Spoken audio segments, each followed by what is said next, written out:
Selamat berjumpa kembali di dalam layanan audio Sahabat Seperjalanan. Hari ini adalah hari Minggu 8 Mei 2022. Tema renungan dan saat teduh kita dengan judul Liburan untuk Hiburan.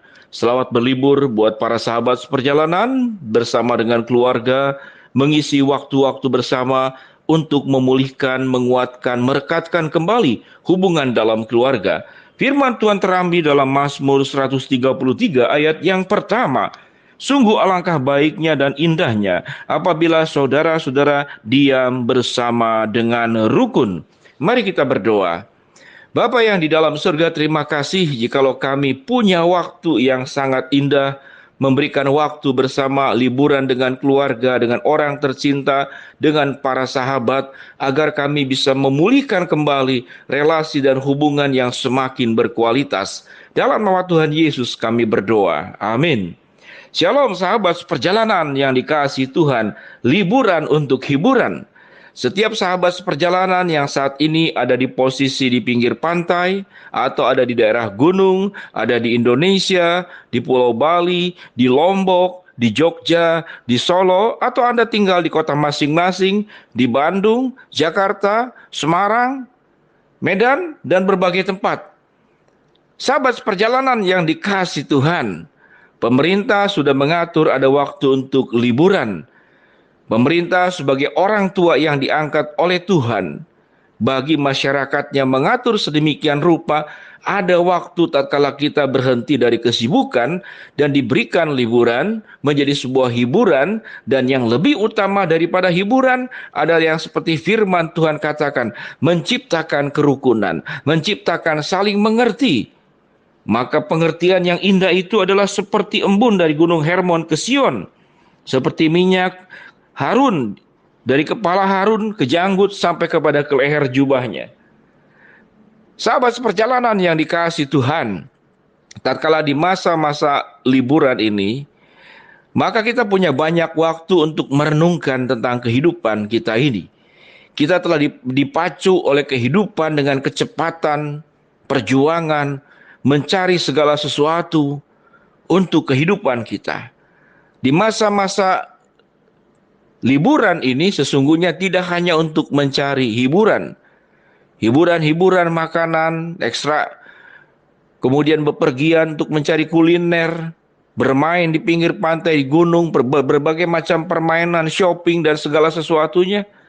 Namun sesungguhnya waktu liburan itu adalah masa yang paling penting untuk melakukan retreat, menarik diri dari kesibukan, kemudian menata ulang hidup agar kehidupan kita menjadi semakin baik. Tatkala kehidupan menjadi semakin baik di dalam segala aspek, maka itu adalah hiburan yang tertinggi.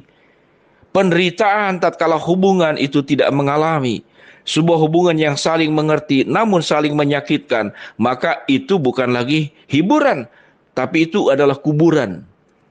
Kita dikubur sekalipun kita belum meninggal. Itu namanya kuburan. Memperjuangkan relasi yang baik tentu berdasarkan kebenaran firman Allah. Apa itu yang firman Tuhan ajarkan? Sungguh alangkah baiknya dan indahnya apabila saudara-saudara hidup dan diam bersama dengan rukun. Persoalan kuburan yang terjadi dalam kehidupan kita sementara kita belum meninggal adalah tidak rukun. Kenapa sebuah rumah tangga, sebuah kehidupan yang tidak rukun itu menciptakan kuburan dalam kehidupan kita? Menciptakan hal yang menakutkan dalam kehidupan kita. Banyak faktor penyebabnya. Sikap egois, sikap mementingkan sendiri, sikap keras kepala, sikap sulit untuk menerima masukan, tidak mau berubah. Tatkala diminta berubah, saya kan orangnya begini dari dulu. Kalau kamu mau terima saja, kalau tidak mau ya sudah. Aku ya aku, kamu ya kamu. Maka itu adalah sikap keras kepala, sikap tegar tengkuk, sikap bebal, sebagaimana yang Tuhan peringatkan kepada bangsa Israel yang tegar tengkuk dan bebal. Hiburan yang tertinggi adalah kerukunan, bukan liburan. Liburan adalah salah satu sarana yang membuat kita dapatkan hiburan, namun hiburan tertinggi adalah kerukunan. Bagaimana hidup bisa menjadi rukun, sahabat seperjalanan yang dikasihi Tuhan? Belajar untuk menerima satu dengan yang lain dengan segala kelebihan dan kekurangannya. Tidak ada manusia yang sempurna. Tidak ada. Tatkala sahabat seperjalanan menganggap dia lebih banyak buruknya daripada aku, maka ilustrasi yang sangat sederhana sekali, ada dua piring makanan. Makanan dua-duanya yang satu adalah busuk semua, sudah busuk. Dan Anda itu tidak busuk, satu piring itu tidak busuk. Namun satu sendok kebusukan itu dimasukkan ke dalam makanan dalam piring yang Anda akan makan. Satu sendok saja, sementara nasi ataupun makanan yang kita makan itu satu piring tidak busuk. Tapi yang busuk satu itu dicampur, diaduk,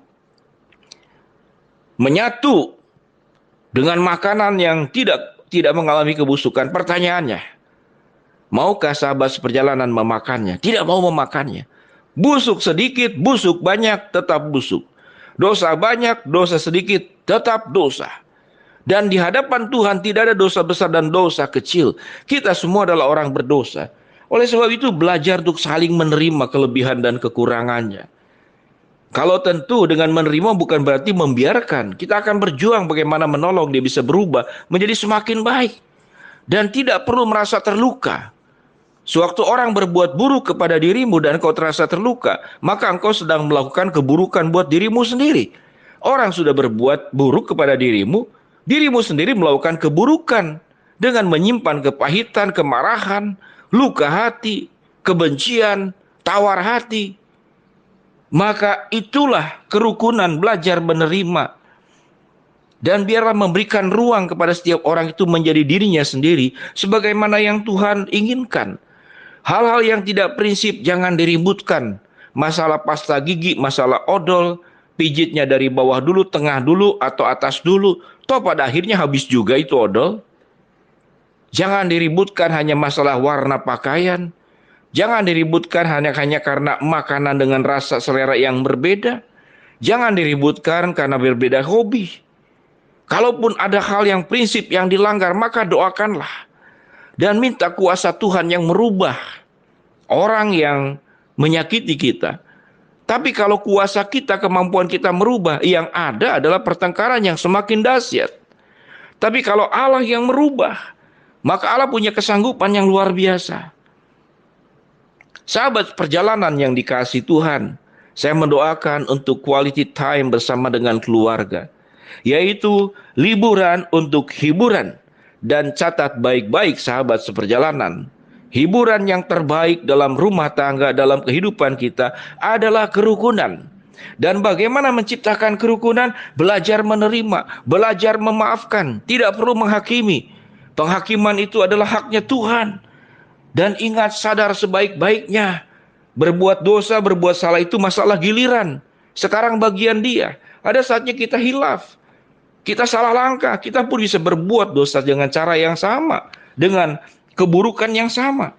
Mari, kalau kita tidak ingin hidup dalam kuburan sementara kita masih hidup, maka berjuanglah supaya hiburan yang terbaik itu adalah bukan liburan, tapi menciptakan kerukunan dalam rumah tanggamu dan mentaati firman Tuhan dalam rumah tanggamu, menempatkan Kristus dan firman Tuhan dalam rumah tanggamu. Tuhan memberkati sahabat seperjalanan, selamat berlibur. Mari kita berdoa. Bapa yang di dalam sorga, hamba-Mu berdoa buat sahabat seperjalanan yang sakit, Tuhan jamah sembuhkan. Sahabat seperjalanan yang sedang menghadapi masalah, Tuhan bukakan jalan.